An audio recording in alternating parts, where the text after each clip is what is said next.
फक्त मराठी यूट्यूब चॅनलला सबस्क्राईब करा आणि आमचे लेटेस्ट व्हिडिओज पाहण्यासाठी बेल आयकॉनवर क्लिक करा. लेटेस्ट अपडेट्ससाठी आमचा इंस्टाग्राम, ट्विटर आणि फेसबुक हँडल्सना फॉलो करा.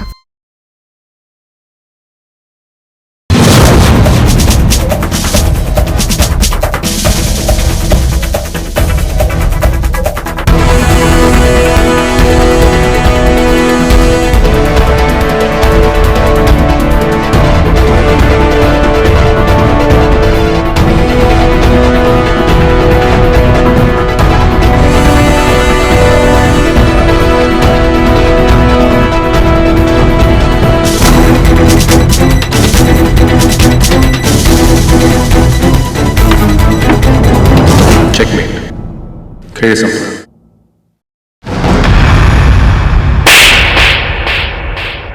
Nothing serious. लहान आहे अजून ती. लहान आहे आणि हट्टी सुद्धा आहे. आणि असं रस्त्यात बरं वाईट काही झालं असतं पण तुझ्या आई बाबांनी माझा जीव नसता का घेतला. त्यांचं नावही घेऊ नकोस माझ्या समोर नारायण. वैदेने आत्महत्या नाही केली. सखून झालंय. मरण्यापूर्वी त्याला स्वतःचा गुन्हा कबूल करायचा होता पण कॉन्टॅक्ट होऊ शकला नाही. आणि मग कोणाची वाट न बघता त्याने स्वतःचा जीव दिला. मर्डर सुद्धा गेला. I think the case is over.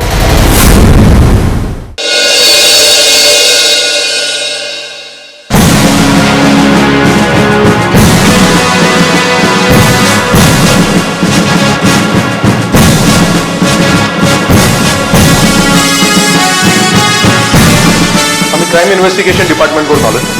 Megha Dandekar या मुलीची डेड बॉडी पाहिजे आम्हाला. ते समोर सेवागार आहे, तुम्ही चला मी लाईट लावतो.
आदित्य हे बघ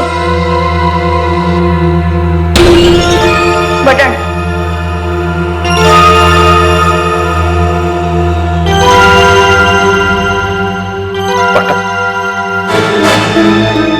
हे बटनच आपल्याला मेघाच्या मर्डरर पर्यंत पोहोचवेल. आता आपले सगळे कन्फ्युजन दूर होतील.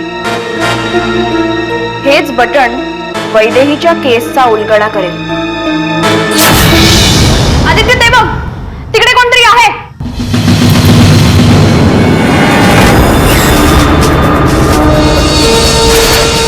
तू सोडून आणखीन कोण कोण असतं इथे? सेवाघरावर मी एकटाच आहे साहेब, दुसरं कोणी नाही. तू काय बोलतोयस? देवाशपथ खरं साहेब. हे बघ, खोटं बोल नकोस. खरं खरं सांग. आम्ही आता इकडे कोणाला तरी बघितलंय. अहो मी लाईट ऑन करत होतो, मला काही माहित नाही. बघितलं, माझा संशय खरा ठरला.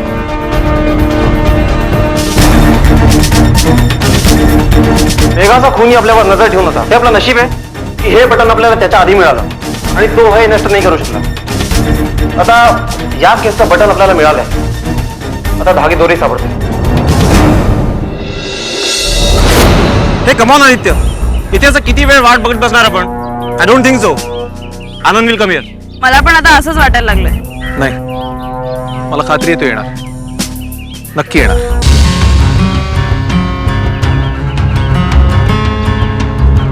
सॉरी सर, मला उशीर झाला. पण मी येणारच होतो, पण इतक्यात रस्त्यामध्ये कोणीतरी. सर जे काय विचारायचं ते लवकर विचारा, पण कोणाला संशय येता कामा नाही सर. मला खूप भीती वाटतेय सर. मला बोली तुला काही होणार नाही. मला एक गोष्ट सांग, मेघा तुझी खूप चांगली मैत्रीण होती. मग तिचा कोणीतरी खून करेल असं कोणाशी वैर होतं तिचं? मेघाचं वय, अहो किती निष्पाप होती ती. हे शाळेतल्या दुसऱ्यांच्या भांडणात सुद्धा ती स्वतः रडायची. तिचा दुसऱ्या कोणाशी वैर असण्याचा काय संबंध सर? कारण मेघाचा खून हा अपघाताने झालेला खून नाही, वेल प्लॅन पाळत ठेवून केलेला खून. घरात चोरी झालेली नाही.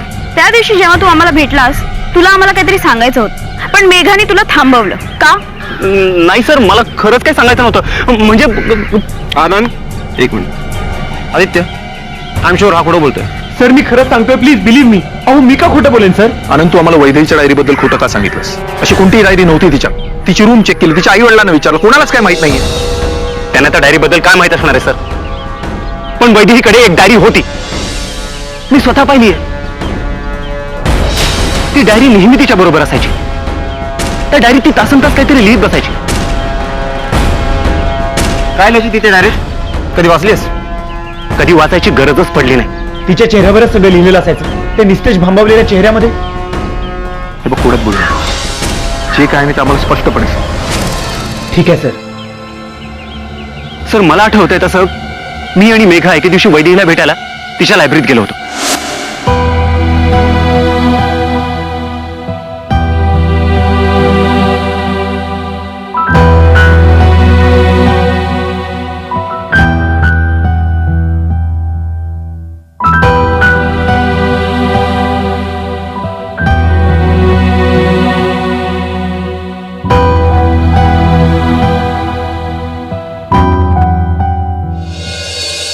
वैदेही, सॉरी, तू इकडे काय करतेयस? तुला इतकं शाळेभर शोधलं माहिती आम्ही, तू परत डायरी लिहितेय. अगं तुला घरी नाही का जायचंय आज? माहित तर काय? नाही मला नाही जायचंय घरी. हे मला पण नाही जायचंय घरी. मग मलाही नाही जायचं घरी.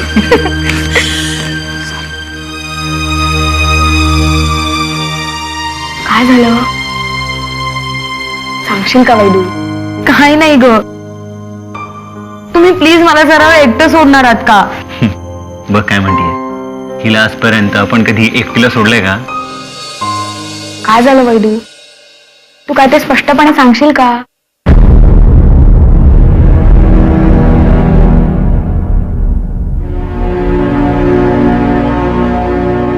काही प्रॉब्लेम असेल तर आपण सगळे मिळून सॉल्व्ह करू, ओके? एक्झॅक्टली. तो प्रॉब्लेम आपण नाही सॉल्व्ह करू शकत. अगं पण प्रॉब्लेम काय ते कळल्याशिवाय आपण सॉल्व्ह तरी कसं करणार? हा नाही रे, ते सांगताना मलाच माझी लाज वाटेल. हे बघ, तू आता सांगणारच की तू सांगणार आहेस का आता? ओके. गेल्या काही दिवसांपासून माझ्या आईबाबांमध्ये खूप भांडण होतात. रोज घरी वाद चालू असतात. मला ना घरी जावंसच वाटत नाही. वैदू, कशावरून होतात भांडणं? माझ्या बाबांचं त्यांच्या मैत्रिणीवर, सुजाता आंटीवर प्रेम आहे. What? आणि त्यांचं असं म्हणणं आहे की मम्मांचं तिच्या बॉसवर डॉक्टर वैकुंठ बरोबर काहीतरी. बापरे, हे जरा जास्त सिरियस आहे. मला माहित नव्हतं हे प्रकरण एवढं गंभीर आहे. तू तुझ्या आईबाबांशी याबाबतीत बोलायचा प्रयत्न केलास? केला, एकदा दोनदा मी त्यांच्याशी बोलायचा प्रयत्न केला, पण मी लहान आहे समजून त्यांनी माझ्याकडे लक्षच दिलं नाही.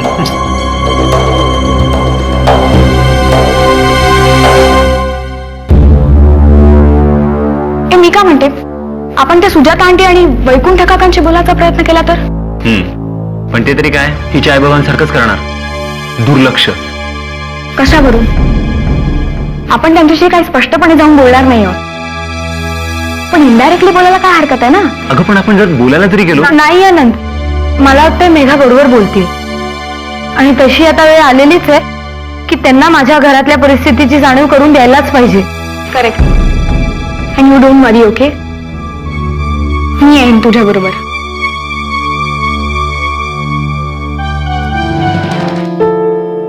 बसा अगं.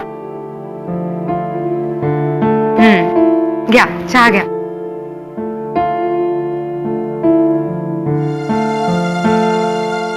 काय आज एवढं काय काम काढलंय काकांकडे? मला सांगा, मी सांगेन त्यांना.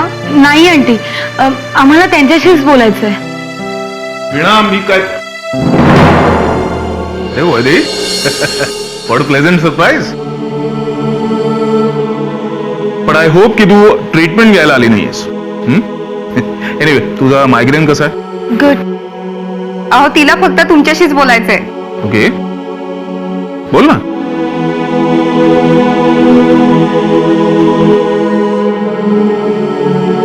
मी आलेच हा.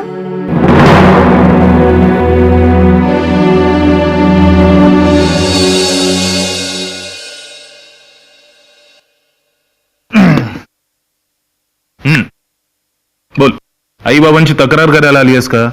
आईबाबांची तक्रार तर आहेच, पण तुमच्याबद्दलही आहे. माझ्याबद्दल?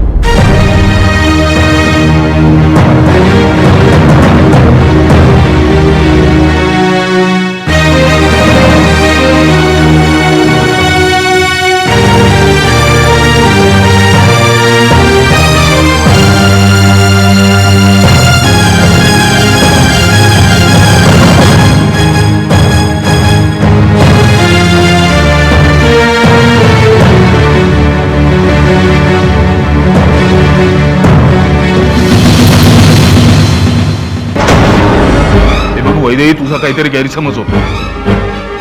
तुझी आई फक्त माझ्या ऑफिसमध्ये काम करते आणि आम्ही चांगले मित्र आहोत. That's all. त्या पलीकडे तुला वाटतं तसं आमच्यामध्ये काही नाही. आणि एनिवे या विषयावर बोलण्या इतकी तू मोठी झालेली नाहीस, लहान आहेस अजून. त्यामुळे मला जे बोलायचं असेल ना ते मी तुझ्या आईशी बोल. तुम्हाला कोणालाही काहीही सांगायची गरज नाहीये.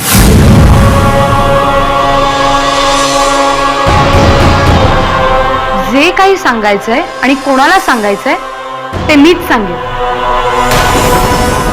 तू मला धमकी देतेस? तसं समजा हवं तर. ठीक आहे, मग मी काय सांगतो ते सुद्धा नीट लक्षात ठेव.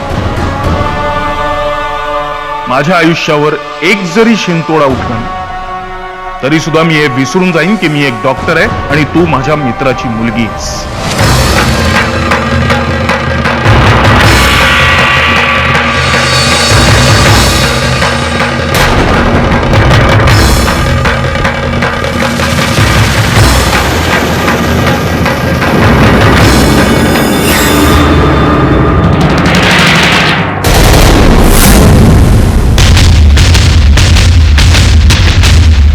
वैदेही, तुला कळतंय तू काय बोलतेस? डोकं ठिकाणावर आहे का तुझं? मी आणि तुझे बाबा लहानपणापासूनचे मित्र आहोत, फक्त मित्र. तुझ्या आई वडिलांमध्ये माझ्यावरून जर भांडण होत असेल तर त्यांना माझ्याशी येऊन बोलायला सांग. तू का मध्ये बोलतेस? आणि हे सगळं कळायला तू अजून खूप लहान आहेस, समजलं? मी एवढी लहान नाही सुजाता आंटी की माझ्या डोळ्यासमोर जे काय चाललंय ते मला कळू नये. तुमच्या आणि बाबांमध्ये नेमकी कशी मैत्री आहे हे मला चांगलंच माहितीये. वैदेही, सुजाता काय चाललंय? आणि वैदेही तू इथे कशी काय?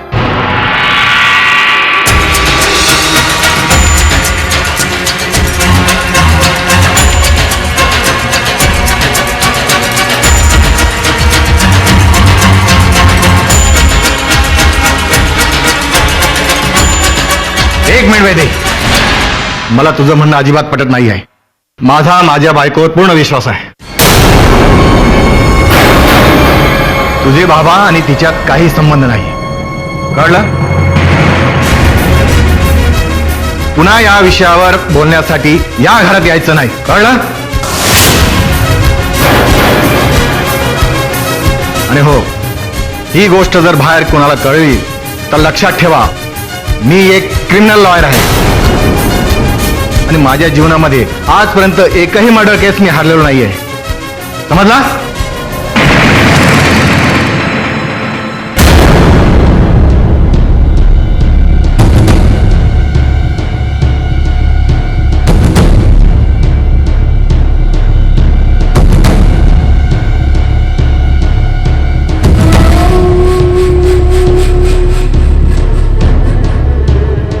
एक मिनिट.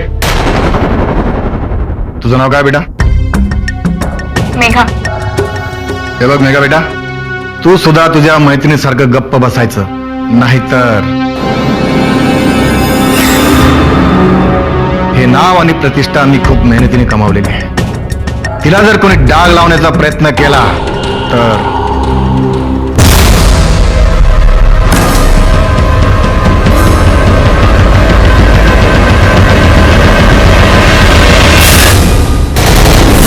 जर का या दोघींनी कोणाकडे तोंड उघडलं तर माझ्याच आयुष्यातले प्रॉब्लेम्स वाढणार आहेत. काहीतरी करायला हवं. नारायणने असं करणं शक्यच नाही सर. सर, लहानपणापासून नारायणनं वैदूला अगदी स्वतःच्या मुलीसारखं सांभाळलंय, कदाचित त्याहीपेक्षा जास्त. किती मायनं वाढवलंय तिने तिला सर. वैदेही बेटा, हे बघ, आजपर्यंत मी तुला पोटच्या मुलीवनी मानत आलोय, काळजी घेतली. माझी लहान मुलगी मागच देवा घरी गेली. तेव्हापासून मला तुझा लळा लागला. काळजी करू नकस, मी तुझ्या पाठीशी आहे ना. अगं, मला ह्या गोष्टीची पुरेपूर कल्पना होती. नारायण, मी त्या दोघांच्याही घरी जाऊन आले, पण कोणीच माझ्या बोलण्यावर विश्वास ठेवत नाही. मला कळतच नाहीये की मी काय करू. ते दोघं इतक्या सहजासहजी मानणार नाहीत. ते डॉक्टर वैकुंठ आणि सुजाताबाई. पण तुला सत्य ठाऊक आहे ना, या सगळ्या गोंधळात फरफट होतीये ती माझी. रडू नकोस, ह्याच्यातून काहीतरी मार्ग निघल.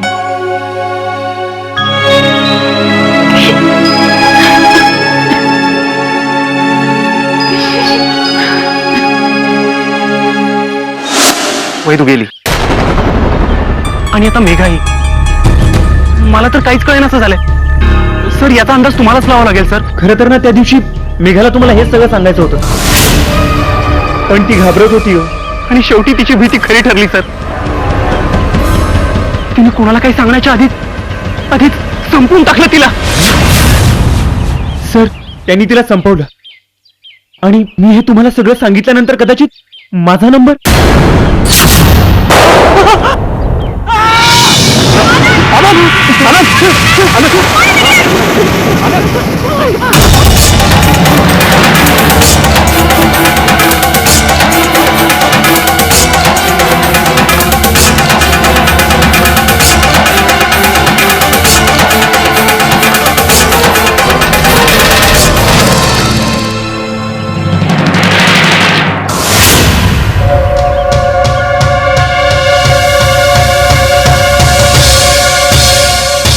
आदित्य, तो माणूस पळून गेला, पण Anand. Is no more. Oh God. Shit.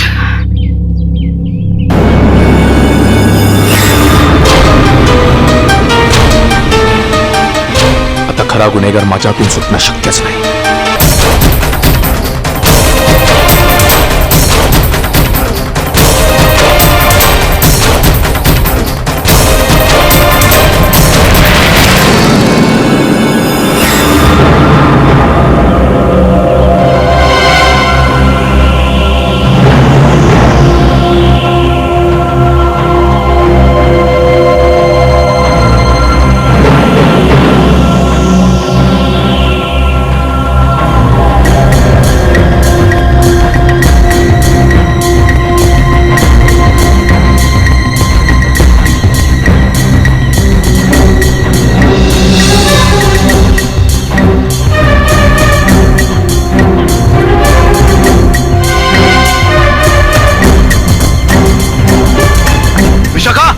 अभिषेक,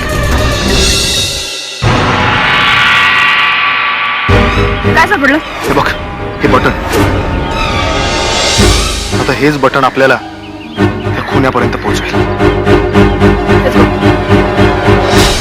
एवढ्या मोठ्या लायब्ररीत आपण ती डायरी कशी शोधणार आहोत? आणि सगळ्यात मुख्य म्हणजे ती डायरी इथेच आहे की नाही आपल्याला हे सुद्धा माहित नाही. ती डायरी इकडेच आहे. कशावरून? आज सकाळी न्यूज मध्ये सांगितलं. रिअली? आदित्य, एक मिनिट. आनंदनी मरता मरता माझ्या कानात सांगितलं की ती डायरी इथे याच लायब्ररीत आहे. मग तर ती डायरी नक्कीच इथेच असणार. मला वाटतं आपण जनरल रॅक शोधण्यापेक्षा थोडा विचार करूया. वैदी स्वतःची डायरी लपवून ठेवायची, म्हणजेच तिने ती डायरी अशा ठिकाणी ठेवली असणार जिथे सहजपणे कोणाचा हात पोहोचणार नाही. राईट? Let's search.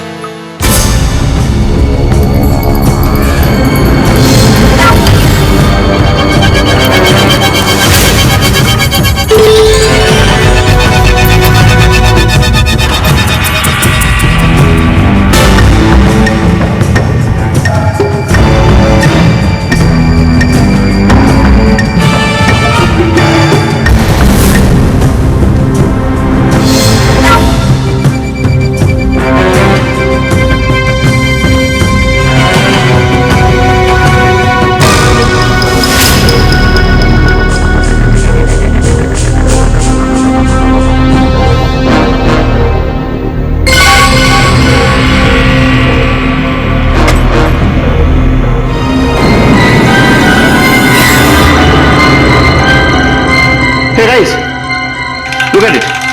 हे बघ.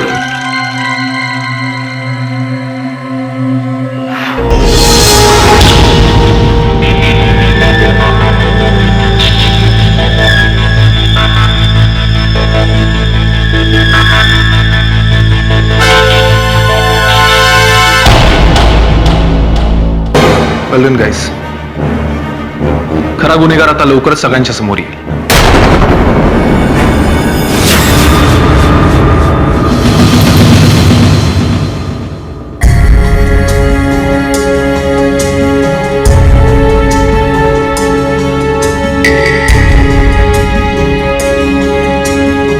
ते सगळे आले असतील तर त्यांना आत बोलवा.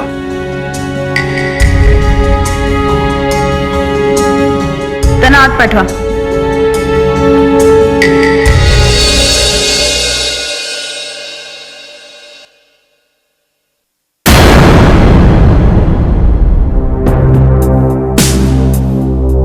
Please come in.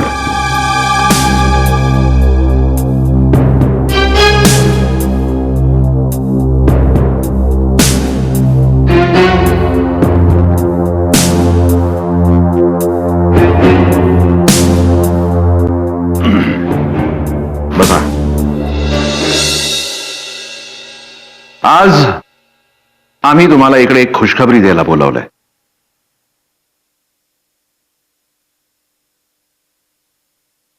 थोड्याच वेळात वैदेहीचा खुनी कोण आहे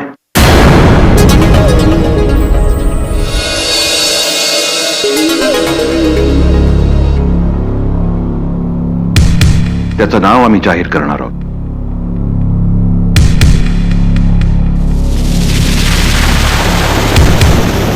ही वैदेहीची डायरी.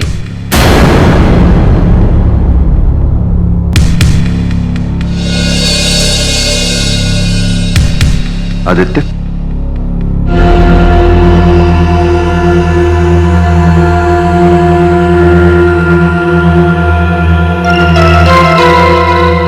जून.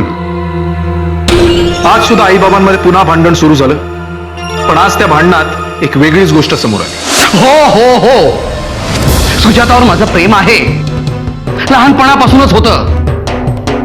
खरं तर मला तिच्याशीच लग्न करायचं होतं, पण आमचे आई बाबा त्यांच्या हट्टापायी मला तुझ्याशी लग्न करावं लागलं. माझी इच्छा नसून सुद्धा तुझ्याशी लग्न करावं लागलं. लाज नाही वाटत असं बोलायला? लाज? वा, कोण बोलतंय बघा. तुला लाज वाटते? त्या डॉक्टर वैकुंठ बरोबर प्रेमाचे चाळे करायला लाज वाटते का तुला?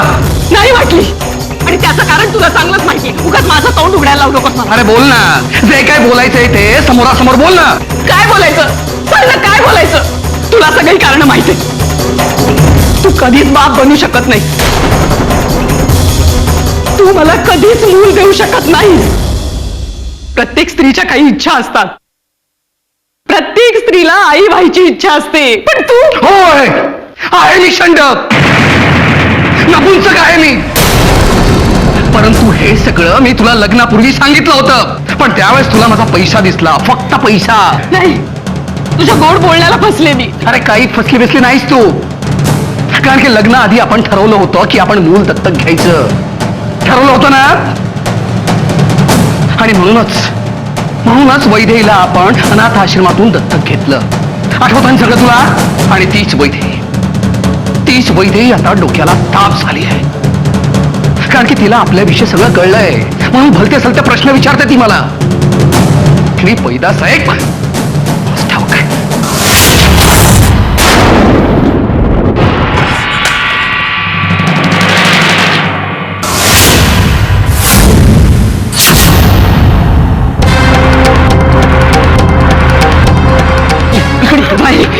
किती वेळा सांगितलंय तुला आई वडिलांचं बोलणं सोडून ऐकायचं नाही म्हणून. पण तुम्ही कुठे माझे आई बाबा?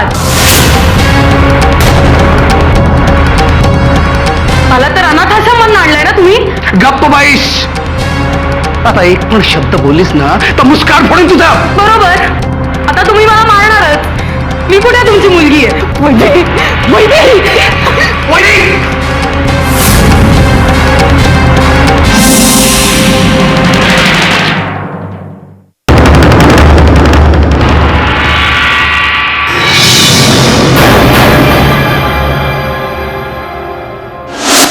मी आईबाबांना समजवण्याचा खूप प्रयत्न केला, पण त्याचा काहीच उपयोग झाला नाही. मग मी आणि मेघा सुजाता आंटी आणि डॉक्टर वैकुंठांना भेटलो.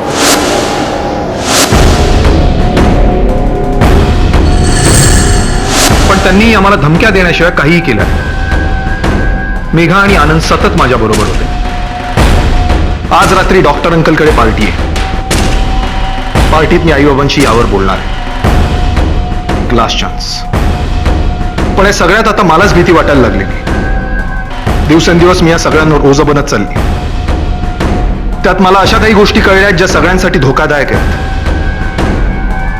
त्यामुळे कधीही यापैकी कोणीही मला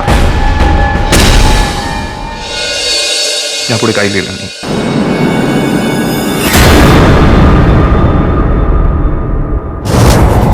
ह्यावरून हे सिद्ध होतं की तिला कल्पना होती की कोणीतरी, आणि त्या पार्टीच्या दिवशीही तिने या चौघांना खूप समजवण्याचा प्रयत्न केला होता. बट अनफॉर्च्युनेटली कोणीच लक्ष दिलं नाही.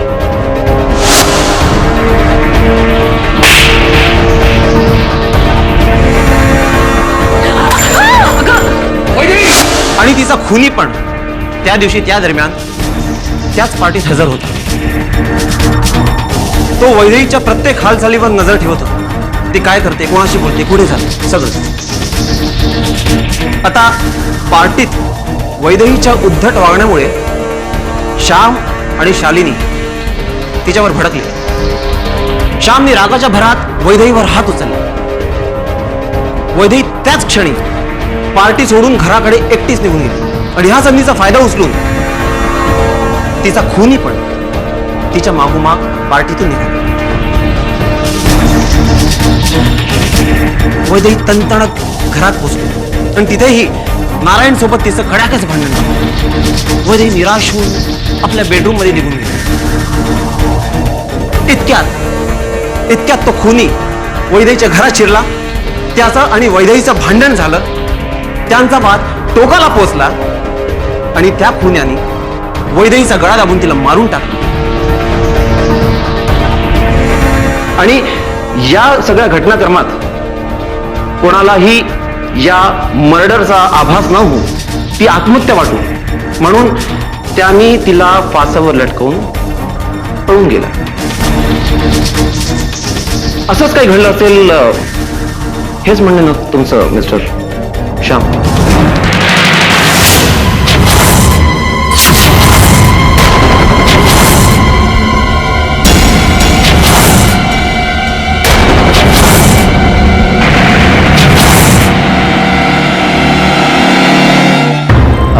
पण हे तुम्ही मला का विचारत आहात? कारण की वैदेहीचा खून तुम्ही दोघांनीच केलाय. काय?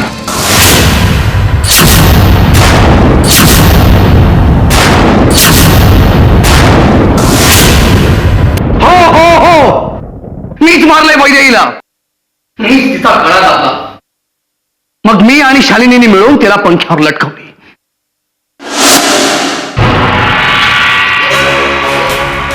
वैदेही, तुला इतकं समजावून सुद्धा तू तुझ्या मनासारखंच वागलीस ना? अरे पार्टीमध्ये एवढ्या लोकांसमोर तोच विषय घेऊन बसलीस. अरे लोक आम्हाला काय म्हटले असतील याचा विचार केलाय तू? आणि काय ग, तू सुजाता आणि डॉक्टर वैकुंठ भेटलीस ना? सगळं कळलंय आम्हाला. काय उपयोग? तुम्ही दोघं सुधारणार आहात का? तोंड सांभाळून बोल वैदेही. कुणाशी बोलतेस तू? चरित्रहीन माणसाची बोलतीये मी. मला ना आनंद आहे की मी तुमची मुलगी नाहीये. तर राग वाटली असती माझीच मला. शी! वैदेही,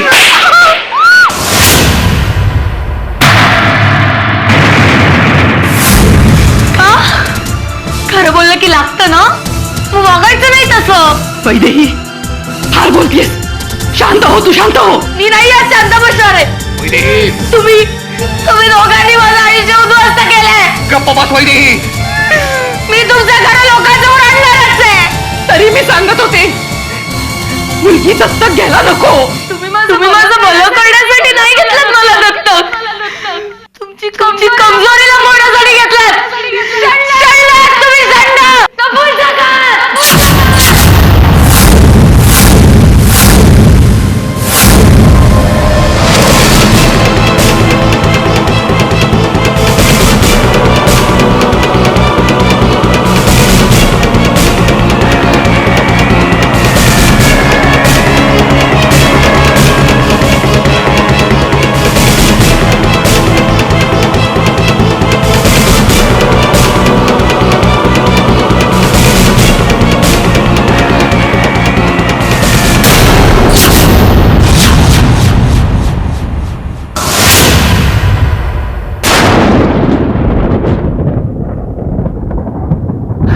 जीव गेला तिचा. जाऊन दे. हे काय केलं श्याम? अरे कायमची संपवली तिला. तिचा आवाजच बंद करून टाकला. खूप बोलायला लागलेली ती. तू एक काम कर.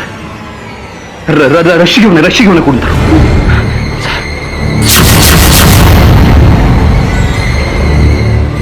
तू बी काय जाना घेऊन आण लवकर. जा.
स्वतःच्या मुलीचा खून केला.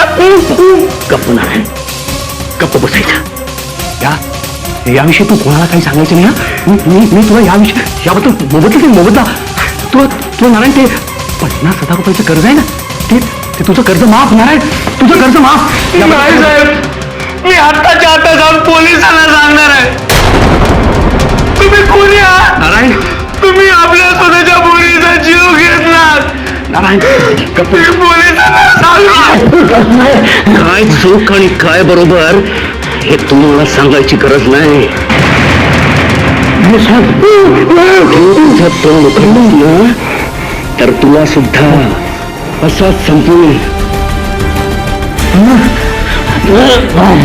कारण की एक खून सुद्धा फाशी आणि 2 खून सुद्धा फाशीच.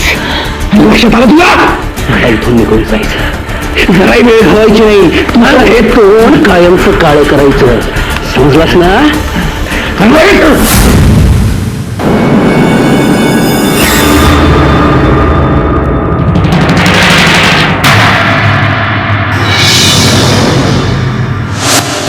म्हणून कायमचा तिचा आवाज बंदच करून टाकला. आणि नारायण नारायणला सुद्धा. कारण की मला भीती होती की तो कधी ना कधी त्याचं तोंड उघडेल, म्हणून त्याला सुद्धा संपवून टाकला मी.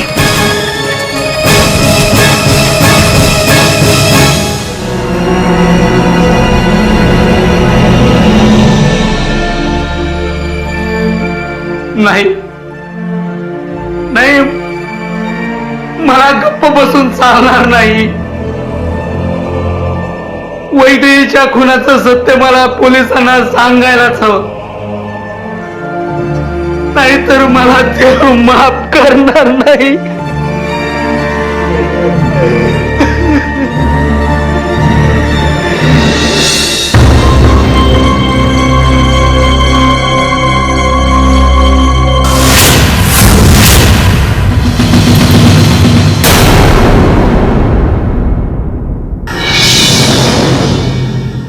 नारायण, तू काय करतोस, कुठे जातोस? तुझ्या सर्व हालचालींवर मी बारीक लक्ष ठेवलंय. काय आता इथे आलायस ना, तर मुकाट्यानं पडून राहायचं, उगाच नाही ते करायचं नाही.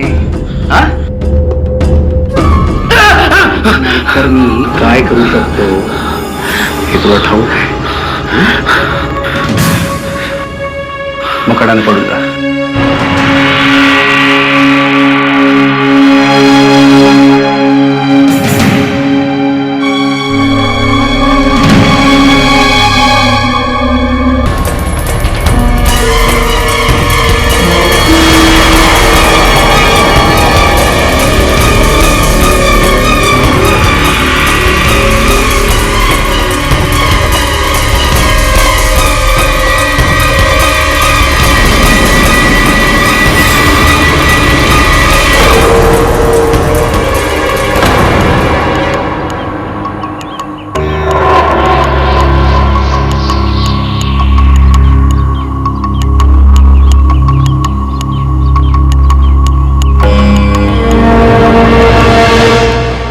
मला असं पळता येणार नाही. काही झालं तरी वैदेही मला माझ्या मुलीसारखी होती.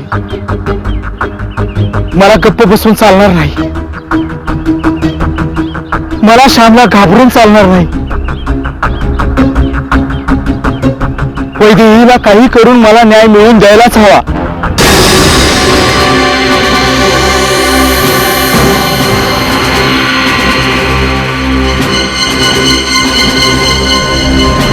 हॅलो,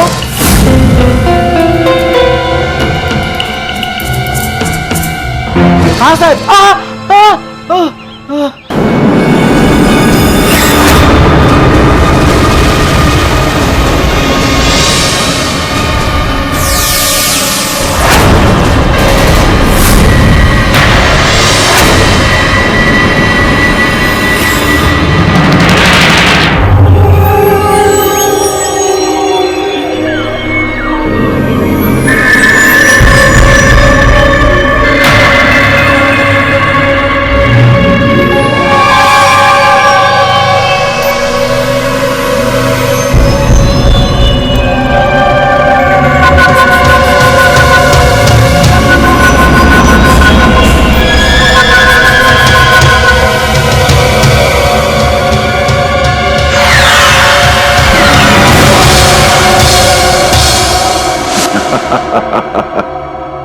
अंधारात मारलेला तीर बरोबर निशाण्यावर लागला.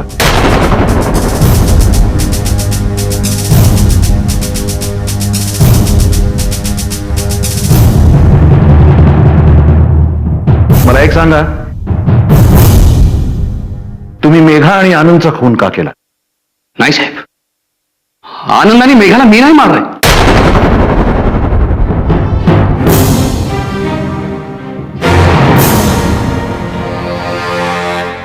साहेब तुम्ही माझ्या गोष्टीवर विश्वास ठेवा. मी त्या लोकांना नाही मारले साहेब. मेघा आणि आनंदचा खुनी या इकडेच आहे.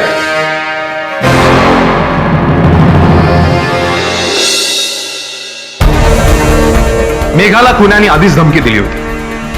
त्याच्या बायकोचं प्रकरण जर जगासमोर आलं तर त्याचं नाव खराब होईल अशी भीती होती त्याला. आणि खुन्याला स्वतःचं नाव आणि स्वतःची प्रतिष्ठा हे जरा जास्तच प्रिय. वैदेहीला तर श्यामरावांनी मारलं, म्हणून आपण जर मेघा आणि आनंदचा खून केला तर सगळा संशय श्यामरावांवरच जाणार अशी खात्री होती त्याला. म्हणून सगळ्यात आधी त्यांनी मेघाला संपवलं. हो ना वकील साहेब?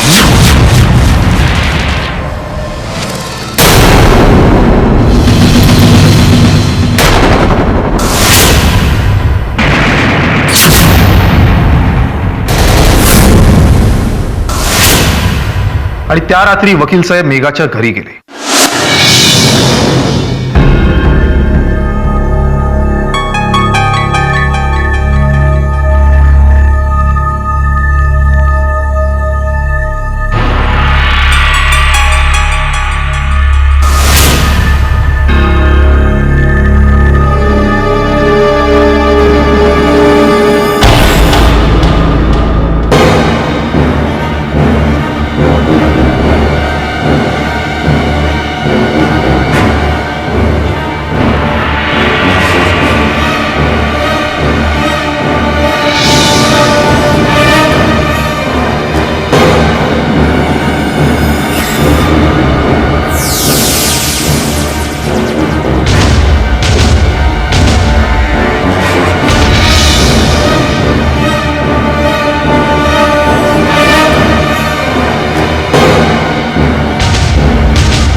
वकील साहेबांनी प्लॅन चांगला बनवला, पण कायद्याचा अभ्यास करून सुद्धा एकच पुरावा दोन ठिकाणी सोडला. त्यांचं हे स्पेशल डिझायनर बटन जे आम्हाला मेघाच्या हातात सापडलं, जिथून आनंदवर गोळी झाडली तिथे सापडलं, आणि आमच्या यांना डिझायनर बटन्स खूप आवडतात अशी माहिती यांच्या बायकोनीच आम्हाला दिली होती. तेच बटन.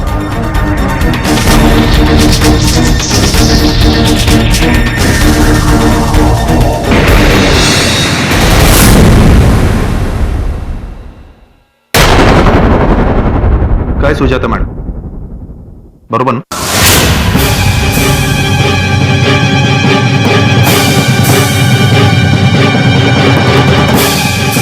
मग मिस्टर विकास, याहून काही जास्त पुरावा हवाय तुम्हाला? मी माझा गुन्हा कबूल करतोय. मेघाने आनंदला मीच मारलाय.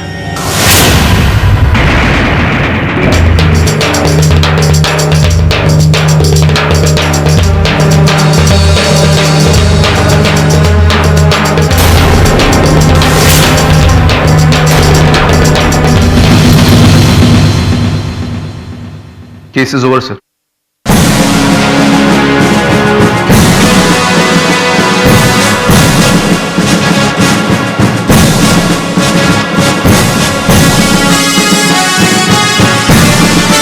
Congratulations, officer. Job well done.